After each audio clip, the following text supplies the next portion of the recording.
விஜயை திட்டி அங்கேருந்து அனுப்பி விட்டதுக்கு அப்புறமா கோவத்தோட காவேரி ஸ்கூலுக்கு கிளம்பலான்னு பார்த்தா கரெக்டாக அந்த பையன் அவங்களுக்கு கால் பண்ணி அவங்க அம்மா சொன்ன எல்லா விஷயத்தையுமே சொல்லிடுறாங்க. அதுவும் விஜயும் அவங்க அம்மாவும் சேர்ந்து தான் தன்னோட மனசையே எப்படி மாற்றினாங்கன்னு சொல்லிட்டு அவங்க ஃபோனை வச்சிடுறாங்க.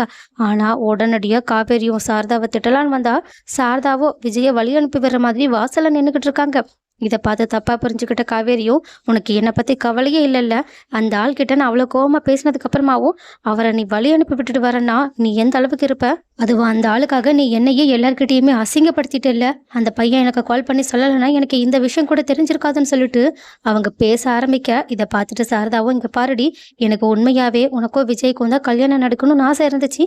அதுக்காக தான் நான் இப்படி பண்ணினேன், உன்னோட நல்லதுக்காக தான் பண்ணேன்னு சொல்ல, போதுமா இதுக்கு மேல ஒரு வார்த்தை கூட பேசாத.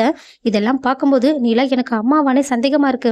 இங்க பாரு, உனக்கு இன்னும் அந்த ஆள் கூட தான் எனக்கு கல்யாணம் பண்ணி வைக்கணுன்ற ஒரு எண்ணம் இருந்துச்சுன்னா இந்த வீட்டுல ஒண்ணு நான் இருக்கணும், அப்படி இல்லைன்னா நீ இருக்கணும். எதுன்னு நீயே முடிவு பண்ணிக்கோன்னு கோவத்தோட அவங்க கிளம்பி போயிடுறாங்க. ஆனா இன்னொரு பக்கமோ கார்ல விஜய் வந்துட்டு இருக்காங்க.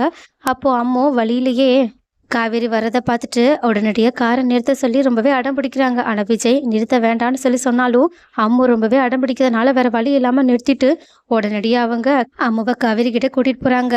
விஜய்க்கோ அவங்க கூட சேர்ந்து போகணும்ல எண்ணம் இல்லை, பேசாம அம்முவை அவங்க கிட்டேயே ஒப்படைச்சிடலாம்னு நினைச்சிட்டு தான் போறாங்க. ஆனா காவேரியும் அம்மு இருக்காங்கன்னு கூட பார்க்காம அவங்களோட மனசை ரொம்பவே ஹர்ட் பண்ற மாதிரி, நான் உங்க குழந்தையோட டீச்சர் ஆயா கிடையாது, குழந்தைய என்னால பாத்துக்க முடியாதுன்னு வேக வேகமா கிளம்பி போறாங்க. இதை பார்த்துட்டு விஜய்க்கு என்னதான் வருத்தம் இருந்தாலும் அம்முவுக்கு இன்னுமே கஷ்டம் தாங்க முடியல. அதனால அவங்க விஜயை கட்டி பிடிச்சு அழுதுகிட்டு இருக்காங்க. விஜயா அவங்கள சமாதானப்படுத்தி ஸ்கூல்ல விட்டுட்டு போயிடுறாங்க.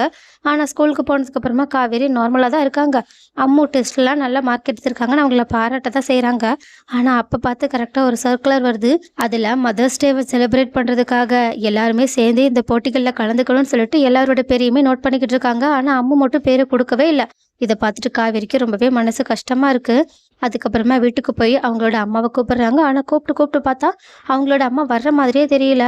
இந்த பக்கமும் விஜய் அம்மாவை கரெக்டா அவங்களோட வீட்டுக்கு கூட்டிட்டு போய் விட்டுட்டு கொஞ்சம் தனியா இருக்கணுன்றதுக்காக வெளியே சும்மா ரைடு போகலான்னு போய்கிட்டு இருக்காங்க. ஆனா இப்படி அம்மா வீட்டுல இல்லைன்னு உடனேயே பயந்து போன காவேரியும் கொஞ்ச நேரம் அவங்களுக்கு வெயிட் பண்றாங்க. இருந்தாலும் நிலைமை ரொம்பவே சீரியஸா இருக்குன்றத புரிஞ்சுக்கிட்டு அவங்களையே அறியாம அவங்க உடனடியே விஜய்க்கு கால் பண்ணி கஷ்டத்தோட அழ ஆரம்பிச்சு எல்லாத்தையுமே சொல்லிடுறாங்க. இதை கேட்டுட்டு விஜயும், நீங்க எதுக்கும் கவலைப்படாதீங்க, நான் வெளியே தான் இருக்கேன், அவங்க எங்க போயிருப்பாங்கன்னு நான் பார்த்துட்டு வரேன்னு சொல்லிட்டு கார்ல போய்கிட்டே சாரதாவை ரொம்பவே தீவிரமா தேடிக்கிட்டு இருக்காங்க. ஸோ விஜய் கொஞ்சம் கொஞ்சமா காவேரியோட மனசுல அவங்களே அறியாம இடம் பிடிக்க போறது மட்டும் நமக்கு நல்லா தெளிவா தெரியுது. அது கூடிய சீக்கிரம் நடந்தா நல்லா இருக்கும்னு யாரெல்லாம் நினைக்கிறீங்க?